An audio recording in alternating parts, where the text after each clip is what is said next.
is about like coincidence and connections, kind of true crimey. I filmed two now because the true crime seems to be the one that does the best. But then again, that's also like a full case true crime, which I will try to focus on as well, because my last one did quite well, but I have been putting off doing them since they take a bit more prep and all of that. But hopefully I will get to some more soon. If you have any suggestions for cases, etc., that I can start on next, please let me know. I'm already working on one, but I haven't been working on it when I was away, but I'll get back to it now that I'm back. But yeah, so life is full of everyday coincidences that seem to mean nothing. However, a close look at the murky world of true crime throws up several baffling similarities and eerie connections between the cases. Coincidence or something else? You decide. So, Susie, Lampl and Steve Wright. So, in the early 1980s, a young woman named Susie Lampl worked on the QE2, a luxury cruise ship. Crew members regularly socialized below deck, and Lampl formed a friendship with steward Steve Wright.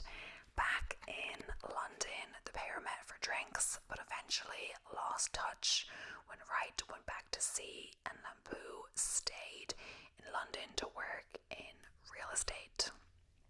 After parting ways, 25-year-old Lampl was to become the most high-profile missing person in Britain, while Wright became a prolific serial killer known as the Suffolk Strangler. Lampl was vanished from a busy street in 1986 while on her way to meet a client. The only clue was the name Mr. Kipper scribbled in her diary. She has never been found and now believed to have been murdered by her kidnapper.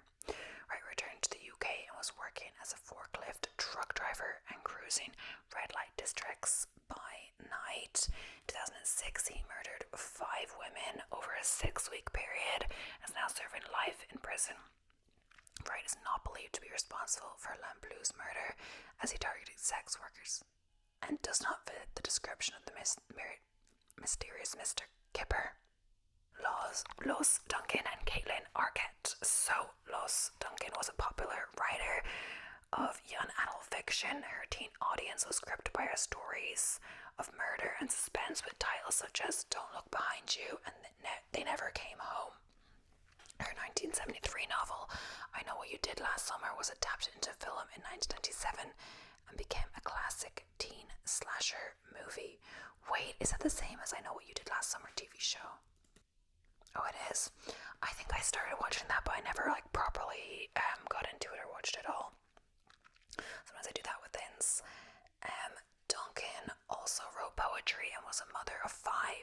In 1989, her youngest child, Caitlyn Arnette, was murdered when a motorcyclist pulled up alongside her car and shot her twice in the head. Duncan wrote a bestseller non-fiction book called Who Killed My Daughter about the mystery. She had vowed to never write another crime novel after the tragedy, and Duncan died in 2016 with the case still unsolved. In 2021, a homeless man, Paul Obadaka, reached out to University of Mexico campus police and Albuquerque PD to confess to killing Arnette as well as 2 other women. Around the same time in the late 1980s, he had been present at the scene of the shooting, but police had never formally interviewed him. I'm wondering how that's a coincidence. Wait. Maybe because he saw the book and felt guilty, I'm not sure. Lars Vilks. So in 2007, Swedish artist Lars Vilks became the subject of a hate campaign after publishing a cartoon of the Prophet Muhammad depicted as a dog. The drawing caused huge offense and earned Vilks multiple death threats, and terror groups Al-Qaeda placed $100,000 bounty on his head. Vilks went into hiding under police protection and survived every attack on him. When 2 men set fire to his house in 2010, he escaped unhurt. In 2013, a US woman was jailed for hatching a plot to kill him.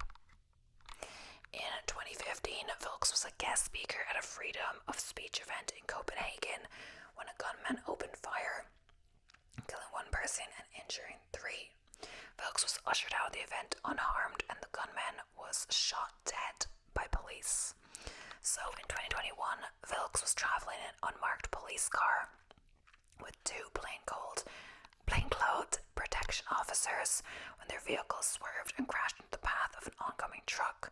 Vilks died instantly along with his protection team. The truck driver was flown to hospital with injuries. The crash is under investigation, but authorities do not expect to find anything more than it being a tragic actions. See, I'm not really sure how these are like coincidences in some cases, but so Gonorrhea Synthesombe Somphone, I'm not sure how you say, was the final victim of serial killer Jeffrey Dahmer in 1991, aged 14. He was lured to Dahmer's apartment where he was drugged and then attacked with a drill. Gonorrhea managed to escape and ran onto the street where two women phoned the police after finding him dazed and bleeding. Dahmer persuaded the police that his victim was an adult and they were just having a domestic dispute. Dahmer was allowed to return home with a child who died from his injuries shortly afterwards. A simple ID check by police could have saved Gonorrhea's life, as it would have revealed that at the time Dahmer was on probation for a child molestation. This offence had taken place in 1988, but this time the 13-year-old boy had survived. His name was Caitlyn Synthesom, and he was the older brother of Gonorrhea. Dahmer served 10 months in jail for this attack before being released on probation. Synthesom family had not been informed of his early release, and Gonorrhea had no idea who Dahmer was.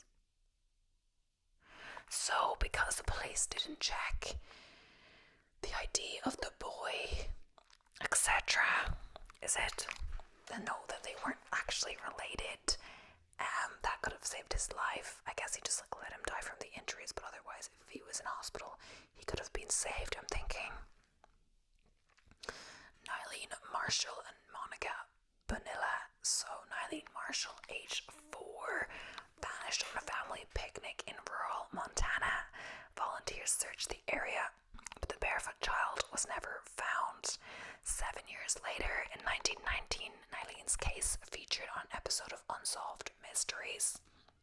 This prompted a school official from Vancouver, British Columbia, to call in about a pupil who they believed could be Nylene. FBI agents arrived at the girl's home in Washington and discovered her real name was Monica Panilla, another kidnapped child to be missing since 1982, when her father snatched her from the family home and changed her identity.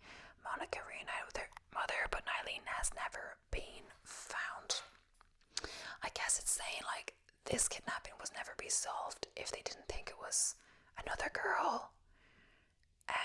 Kay Wernel. So in 2008, Kay Wernel was murdered in her home in Georgia by an unknown assailant. A neighbor reported seeing a strange man lurking in their quiet street days before the crime and helped to compile a detailed sketch of the subject. Kay's husband, Hal, offered a $250,000 reward for information, but no one came forward, and Hal died in 2010. After his death, relatives sorting through his possessions discovered some old photos of Kay and Hal posing happily with a man who looked exactly like the suspect in the sketch. None of the family recognized him, and despite appeals, the mystery man has never come forward. So Kristen Smart and Lacy Peterson, 4 students who all attended California Polytechnic State University at the same time, were destined to become part of 2 infamous murder cases. The women involved did not know each other, but they would both disappear years apart. As for the 2 men, one became a prime suspect and the other a notorious killer. In May 1966, freshman Kristen Smart was last seen walking home from a campus party with fellow student Paul Flores. After the weekend, her mates reported her missing, and Flores became a person of interest. At the same time, Lacy Rocha was a senior who had been dating another student, Scott Peterson, since 1994. After Smart's disappearance, police contacted potential witnesses who may have been at the party that night, including Peterson. He wasn't interviewed, and Scott Peterson became just another name in a case file. Years passed with no leads. Peterson and Rocha both graduated and they married in 1997. By 2002, Lacy was pregnant with their first child, a boy who was to be named Connor. When Lacy vanished on Christmas Eve, her disappearance made national news, and suspicion grew over Scott's involvement. Lacy's body was found in April 2003 when it washed ashore in the San Francisco Bay, followed by the remains of baby Connor. Scott was arrested and eventually convicted of both their murders in November 2004. In 2021, Flores, now age 44, was arrested for the murder of Kristen Smart. The college connection resurfaced when Flores' lawyer announced plans to call Peterson to testify. They believed that Peterson was at the same party as Smart that night and he could be a suspect in her murder. So Flores remains in custody awaiting trial. Peterson is serving life in San Quentin prison. His death sentence was overturned in 2020. So Scott Peterson's grandfather, Scott Peterson, was found guilty of the murder of his wife and unborn son. But on closer inspection, his family history reveals another violent murder. In 1945, Peterson's maternal grandfather, John Harvey Latham, owned a salvage yard and tire shop in San Diego. On December 21st, an employee discovered Latham's body lying in a pool of blood outside the premises. He had been repeatedly struck in the head by a rusty pipe and robbed of $400. A former employee, Robert Sewell, boasted about his involvement, telling his wife they had struck it rich. He was found guilty of the murder and sentenced to life imprisonment at San Quentin jail, where he died in 1951. At Peterson's trial in 2004, his mother Jacqueline spoke of the trauma the whole family had suffered due to his father's murder. Peterson today resides at San Quentin, the same jail that was home to his grandfather's murderer some 50 years earlier. So Mary Shotwell Little and Diane Shields. So Mary Shotwell Little had been married for just 6 weeks when she went missing in October 1965 while her husband Roy was out of town. Mary had dinner with a co-worker from the bank where she was a secretary and then went shopping in Lenox Square, Atlanta. The next morning, Mary's concerned colleagues at C&S Bank phoned police when she failed to arrive for work. Mary's car was found at the shopping centre, although security guards don't remember it being there all night. Inside, police found her underwear and small traces of blood. Her car had been driven for 41 miles that night, but was still parked at the space where Mary had left it. Mary's husband had a solid alibi, but there were some sightings of her that night at various gas stations in the company of 2 men. The case grew cold, and eventually the bank hired a replacement for Mary.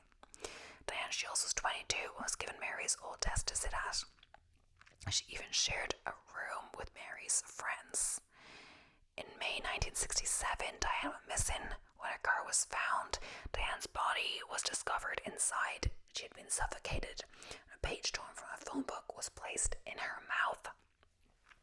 Mary had never been seen again, and Diane's murder remains a mystery, as does any connection between the 2 women. So, yes, let's continue. I will admit, this is a separate day. If anything looks different, I'm wearing the same outfit, but the camera positioning versus, my hair, etc. could be different. I don't know if anyone's paying attention. I don't need to point it out. I don't know why I went to the effort to go to the same outfit. It wasn't much effort, if I'm just gonna say that. But yeah, I had all technical difficulties the last day. This is battery powered, and I was running out of batteries. I didn't have any other batteries in the house that would work, and lots of things like external noise and stuff like that. And I was like, I'll just do another day. And then 2 weeks passed, I haven't filmed anything. I just got busy, so here we are back again to do 20 more minutes of filming for this one. So the next one is Peter, Alvin, and James Hanratty. So Peter, Alvin, and James Ryan were staying at the Vienna Hotel in London during August 1961. The two had never met. On August 22nd, Michael Kristen, who was separated from his wife, took his girlfriend Valerie Story to dinner. After the meal, they drove to a nearby field when a man tapped on the window, brandishing a gun. The couple was taken hostage by the man, who sat in the back seat and ordered Kristen to drive to an isolated spot named Dead Man's Hill.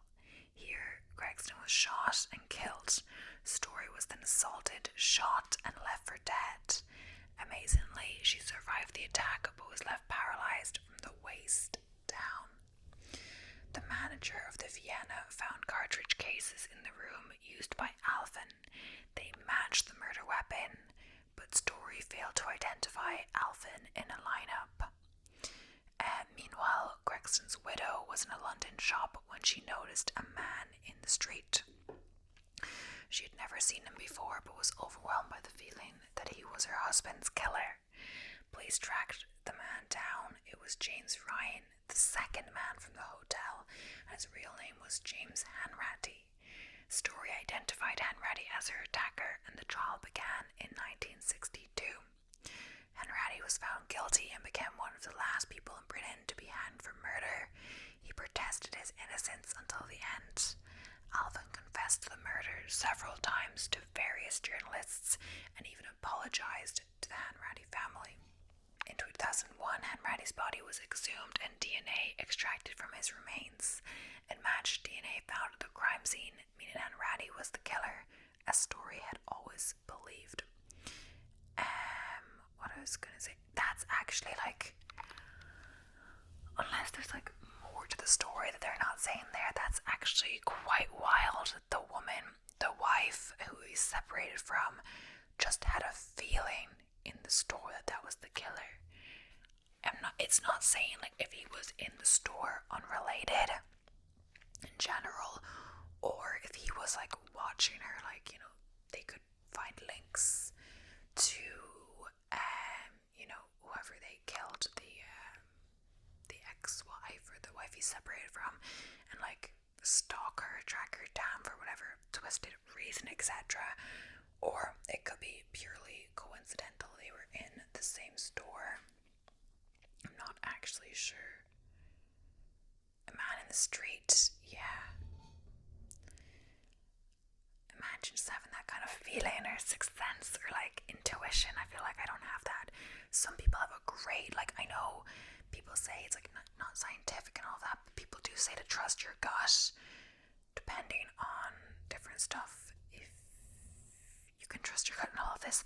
But some people have crazy intuition like this and have saved themselves or others from stuff because of a feeling, etc. So yeah.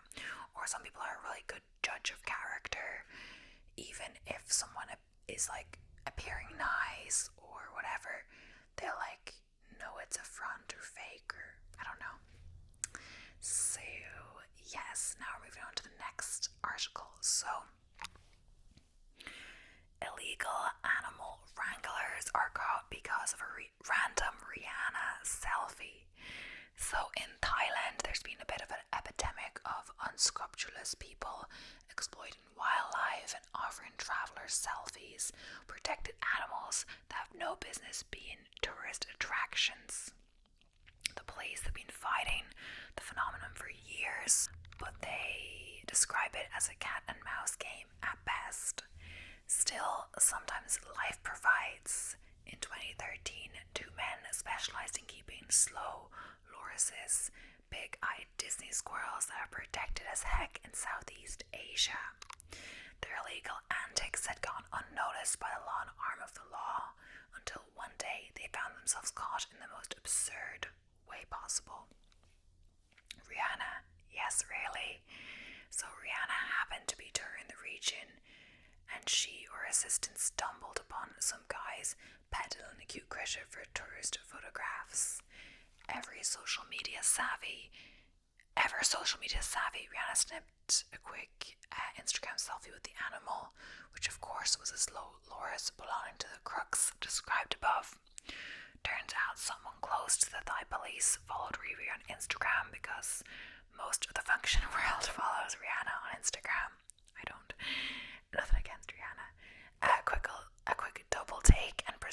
some pretty frantic phone calls later, the cops were able to track down the 2 men who were in possession of the protected animal. To be fair, this was hardly the arrest of the century, seeing as the culprits turned out to be 16 and 20-year-old kids who were just messing around with 2 Loises. Still, it probably served as a pretty hefty warning to anyone who hopes to make a buck exploiting endangered wildlife. There's no telling when the rando tourist you show your pet to turn out to be someone who can easily pull hundreds of thousands of eyes on your law-breaking antics on social media. So I'm like, is this really a coincidence in that case? Because it's like, it's not like some random person they followed on Instagram, or like someone they knew who knew someone else, or like these strange things you see. It was like Rihanna, she has like loads. I'm not actually sure how many Instagram followers, but let's see. But this is like, she'll have more than she used to. Followers does Rihanna have? I'm just like curious now, so like why not? Does Rihanna have? So Rihanna 150 million. So obviously would have been less.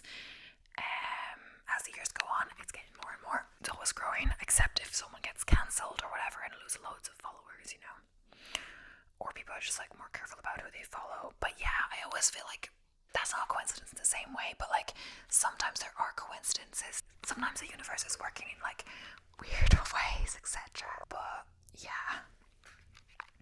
So a murder is solved because the victim and the killer both fancied someone with the same initials. So in 1925, Ruth Schneider acquired a secret boyfriend named Jude Gray. With that turn of events, she developed an increasing distaste for her husband, Albert. This could have been handled in any number of ways, because breakups are awkward. The lovers settle on the absolute worst solution available to them. Ruth persuaded Albert to get a hefty life insurance policy. When things weren't moving fast enough, she got an unscrupulous insurance agent to forge Albert's signature for $48,000 for a $48,000 policy, a little under $690,000, because, as always, it was 1925, so money was worth more back then. Adjusted for inflation, that would pay double.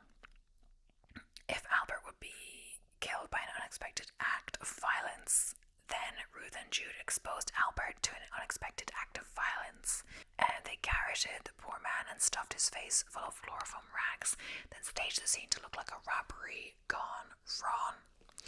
When the police searched the house, they happened to stumble upon a clue among the victim's possessions. It was a paper with the initials J.G. It would later transpire this stood for Albert's former love, Jessie Goussard, whom he still clearly liked enough to hold on to as a secret memento. Ruth had no idea the paper, which proved to be her downfall. When the cops casually asked her, "Hey, what about this J.G. person?" then she immediately freaked out, because the only J.G. she could think of was of her lover and partner in crime. So she asked the investigators precisely what Drew Gray had to do with the case at hand. At which point it probably occurred to her that the cops had been entirely unaware of Gray's existence until that point. After the police took a long look at the creeped out wife and tracked down the here though unmentioned Mr. Gray, the case was soon solved. Instead of living the rest of their lives in luxury provided by copious insurance blood money, lovers found themselves the one-way ticket to the electric chair. So, yeah, that happens. Seems to be in a lot of things. Like, sometimes the police know something and, like, think you might know something, all of that. But in that case, it seemed like they were asking innocently enough, and it was just really coincidental they had the same initials.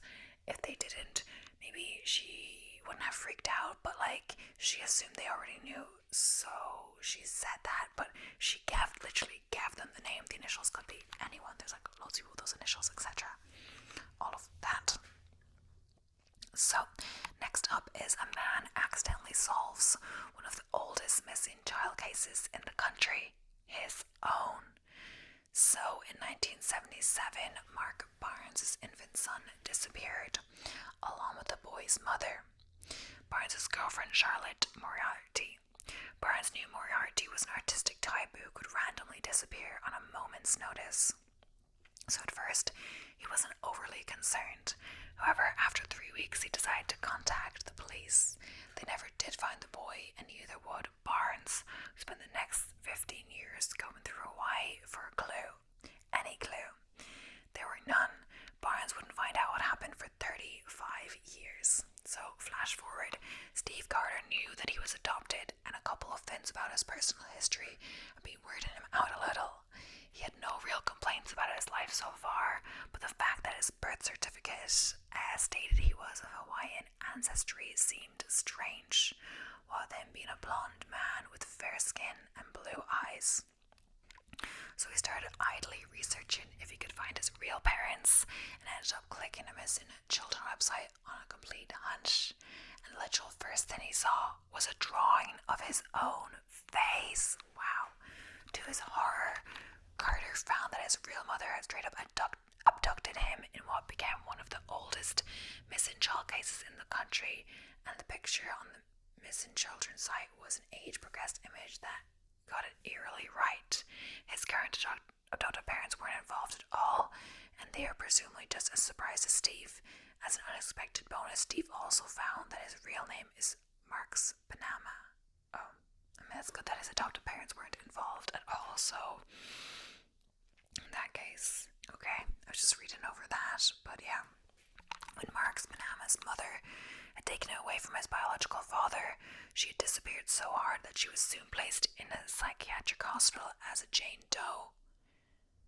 The officials filed the baby's information pretty much as the mother gave it, which is why his birth certificate came to contain all sorts of horse crap about his ancestry. When the mother soon disappeared again, the infant ended up a ward of the state under the fake identity the mother had given him, which is why neither Mark Barnes nor the police had been able to find him. Oh, so maybe the mother was mentally unstable and she kidnapped the son. It was her own son, but it still counts as kidnapping if she doesn't have custody, or maybe if it's shared custody but you take them away from the father. I'm not exactly sure. You shouldn't just disappear with the child. Yes, so that's it. A sex criminal is caught because 2 cooks from the same cafe were featured on the same TV show. It happened in 1993 in Rollingwood, Texas, and involved a 10-year-old kid. We're not going to sully anyone's day with further details. We will tell you, though, that fate was disgusted with the events, so conspired like blazes to get the guy caught. Like so many stories, this one started with a completely unrelated murder. A former cook of a Salt Lake City haunt called the Green Parrot Cafe had been killed. The circumstances were impressive enough for the case to end up on an episode of America's Most Wanted. Yeah, that show is really pulling its weight. So the staff and patrons made sure to gather around to watch the segment. After the bit about the dead chef was over, the staff returned to work and a bunch of the bar's screens were turned back to sports channels and whatnot. However, a couple of TVs remained with America's Most Wanted, which was a stroke of luck, because one of the following segments was about the Rollingwood case. When the suspect's face filled the screen, staff noticed that he looked an awful lot like their new cook, who was currently busy at work in the kitchen. Soon they realized that it wasn't just a coincidence. This was absolutely the same guy. And the cafe's manager promptly ordered a worker to call the cops, then went in the back to stall the cook, who was already finishing his shift and getting ready to leave. Some improvised paperwork and a beer bribery managed to keep the guy in the cafe until the cops arrived, much to his everlasting surprise. As a Salt Lake County police officer put it, the irony goes real deep here. So, 4 crimes resolved through stunning coincidences. A cop hunting a serial killer discovered his own daughter gagged in the van. So, Robert Black murdered 4 girls in the UK in the 1980s. We needed at least a whole article just on him. We wanted to tell you about his entire career in detail. We could cover his weird sex crimes he was arrested for as a teen, his weird sex crimes he wasn't arrested for as a teen, as well as the crimes in the 1970s that he merely might have committed. Then the confirmed murders began, a series stories that appeared to be linked, some with the suspect cited but not identified until later. So let's cut to 1990. Black now snatched a 6-year-old girl off the street in a Scottish village named Stow. Sorry, he told the girl, according to an account she later told the police, and he pulled her into his van and stuffed her under one seat. It was exact cliche stranger danger scenario that so many parents have nightmares about. A neighbour got sight of the abduction. David Hirks, a retired postman, wasn't exactly equipped to shoot the van's tires out and apprehend the killer, but he did manage to note its license plate number. He delivered this information to the police, who now assembled and plotted how they were going to pursue this lead. Then, before they got to pursuing anything, the van suddenly appeared and drove right up to them.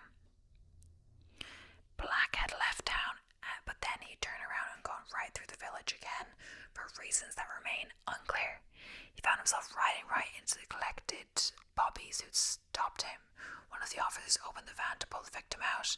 At first, only the girl's feet were visible, sticking out of the sleeping bag where Black had bound her. Then the officer opened the bag, revealing that the girl was his own daughter. The names of the officer and the child have been kept private due to laws about the privacy of crime victims.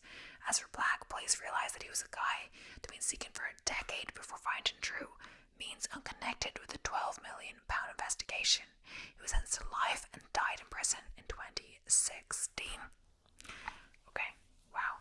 Imagine, I wonder if he knew his daughter. He must have known his daughter was missing, but didn't think that would have been her. I'm not sure, what kind of time frame this in. If it was in a very short time frame, maybe he didn't even know his daughter was missing yet, if he was at work, etc., or stuff like that. But either way, thank you so much for watching. I hope you enjoyed. Please don't forget to subscribe if you haven't already. I'll be seeing you